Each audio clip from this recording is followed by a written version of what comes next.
Salam saudara-saudaraku yang dikasihi Tuhan, dimanapun saudara berada, kiranya damai sejahtera Allah beserta dengan saudara semua. Sebelum kita mendengarkan firman Tuhan, mari berdoa. Ya Bapa, kami bersyukur untuk kasih setia-Mu dalam hidup kami. Saat ini kami mau mendengar firman-Mu, Roh Kudus-Mulah kiranya membimbing kami untuk memahaminya. Demi nama Yesus, amin. Firman Tuhan, Mazmur 119 ayat 33 sampai 40. Perlihatkanlah kepadaku ya Tuhan petunjuk ketetapan-mu, aku hendak memegangnya sampai saat terakhir. Buatlah aku mengerti, maka aku akan memegang Taurat-Mu. Aku hendak memeliharanya dengan segenap hati. Biarlah aku hidup menurut petunjuk perintah-perintah-Mu, sebab aku menyukainya. Condongkanlah hatiku kepada peringatan-peringatan-Mu, dan jangan kepada laba. Lalukanlah mataku daripada melihat hal yang hampa.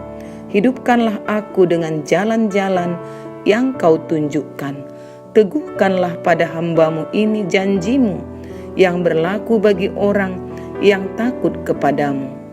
Lalukanlah celaku yang menggetarkan aku, karena hukum-hukum-Mu adalah baik.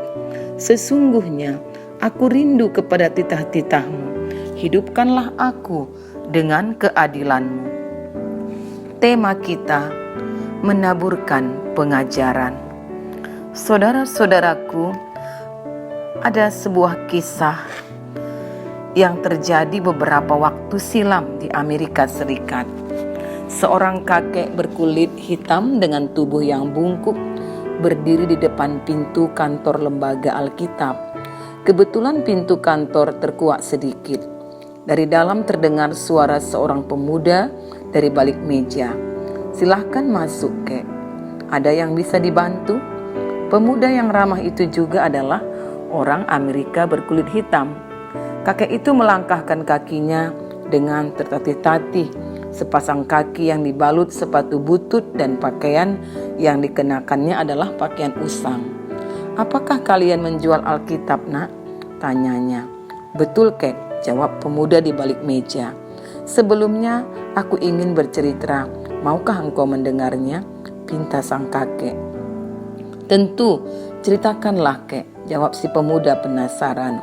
"Aku masih ingat masa perbudakan dulu.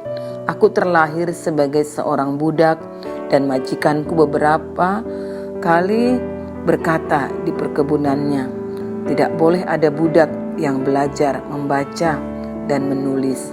Tetapi aku ingin sekali belajar, sehingga aku nekat melakukannya. Tidak jarang aku dicambuk jika kedapatan memegang buku, tapi itu tidak membuatku jerah," tutur sang kakek sambil tertawa. Lalu ia melanjutkan ceritanya.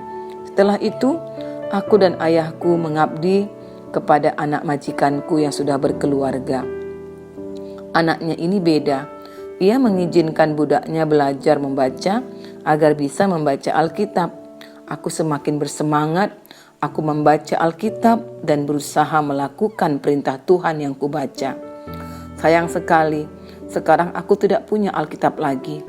Aku tidak kuat lagi bekerja untuk mendapatkan Alkitab, tetapi aku masih bisa membacanya jika saja aku memilikinya." Sang pemuda terdiam sejenak sambil berpikir mengenai beberapa persediaan Alkitab yang bisa diberikan secara cuma-cuma.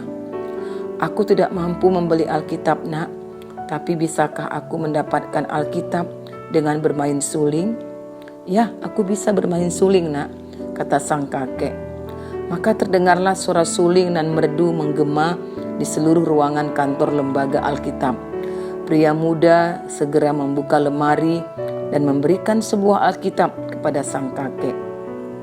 Seketika itu juga permainan suling sang kakek terhenti. Matanya memandangi Alkitab di atas meja seraya berkata, "Aku bisa memperolehnya tanpa membayar, Nak." Sesungguhnya kakek sudah membayarnya ketika dulu kakek berani dicambuk hanya karena belajar membaca, sahut sang pemuda ramah. Kakek itu berjalan pulang sambil membaca lembaran-lembaran Alkitab dengan penuh semangat. Saudara-saudaraku yang dikasihi Tuhan, kita melihat Mazmur 119 yang adalah pasal terpanjang di Alkitab yang berbicara tentang bahagianya orang yang hidup bersama firman Tuhan. Pemazmur sendiri mengakui mendapat banyak manfaat dari merenungkan perkataan-perkataan Tuhan.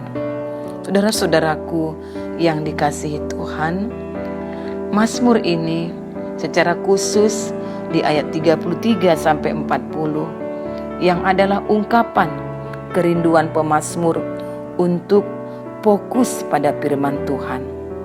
Pemazmur memintakan yang pertama agar dia hidup sesuai dengan ketetapan-ketetapannya. Hidup sesuai dengan ketetapan-ketetapan berarti hidup di jalan yang benar. Tidak gampang terpengaruh oleh godaan dunia ini, namun tetap berperilaku sesuai kehendak Tuhan. Inilah yang dimintakan pemazmur. Yang kedua, pemazmur memohonkan agar dia senantiasa dapat memegang Taurat Tuhan dan memeliharanya dengan segenap hatinya.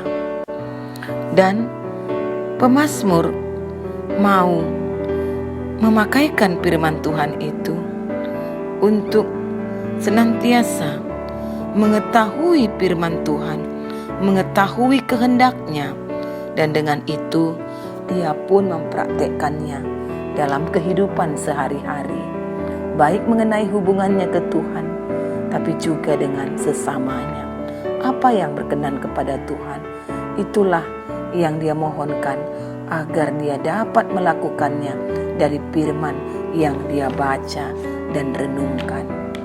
Dan yang ketiga, pemazmur sungguh merindukan firman Tuhan. Kalau kita baca di ayat 40, sesungguhnya aku rindu kepada titah-titahmu, hidupkanlah aku dengan keadilanmu. Merindukan firman Tuhan, berbicara tentang kerinduan akan firman Tuhan. Ketika kita bandingkan dengan diri kita bandingkan juga dengan kisah yang baru kita dengar dari seorang kakek yang rindu memiliki Alkitab untuk dapat kembali membaca firman Tuhan, membaca dan merenungkannya. Saudara-saudaraku, John Stott pernah berkata, John Stott yang adalah seorang teolog dan penulis, menulis demikian: melalaikan Alkitab berarti mengabaikan Tuhan. Ini pendapat John Stott. Bagaimana pemazmur?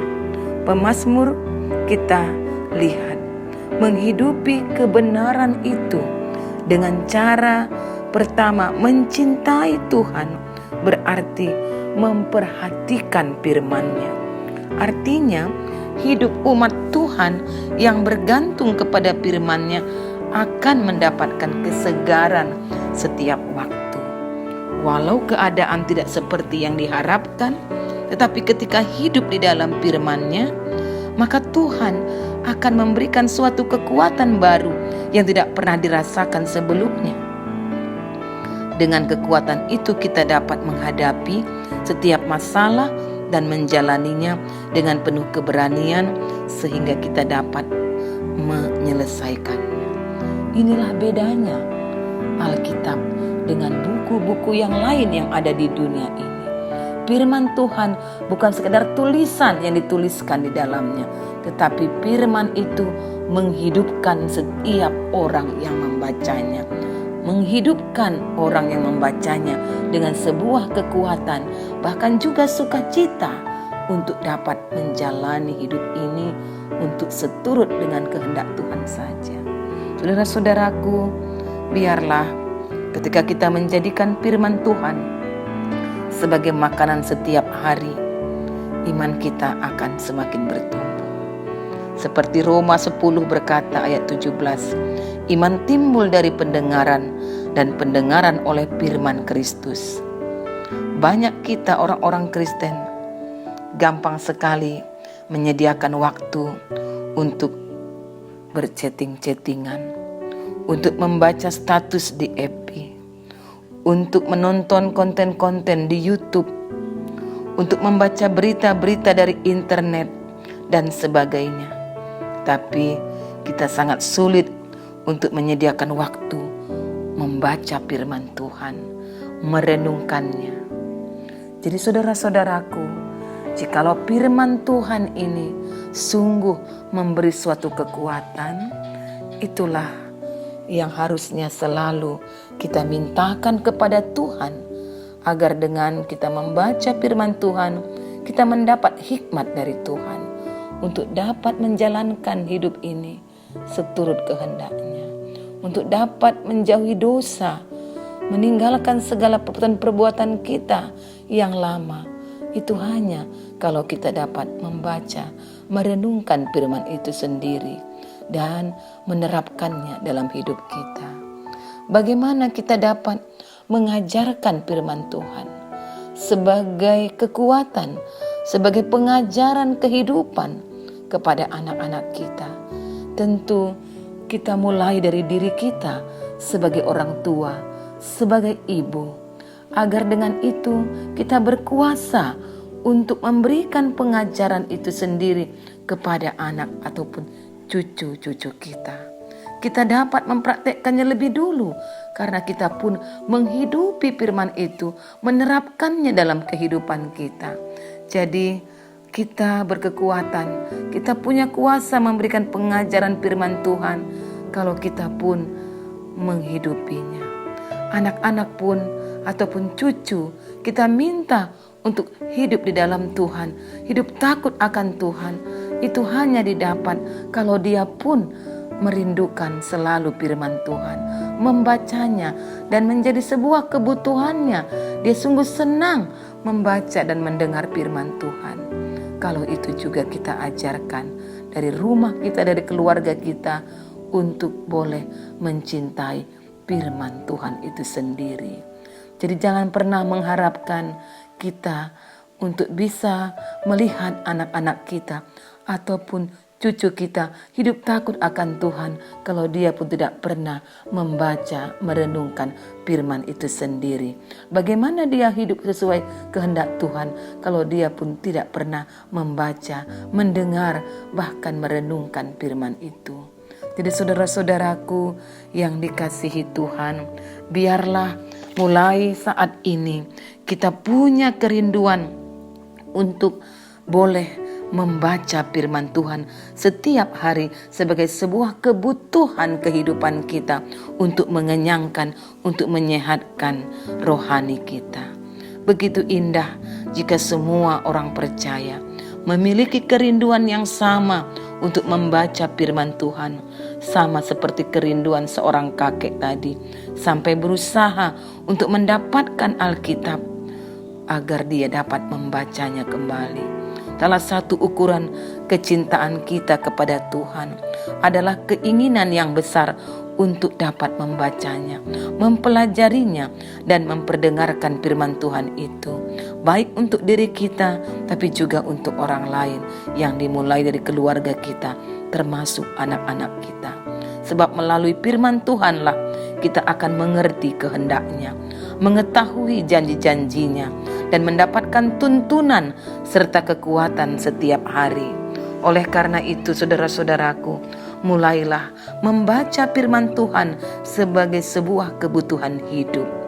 Sebab tidak penting berapa banyak Alkitab yang kita miliki, yang penting apakah kita membacanya atau tidak.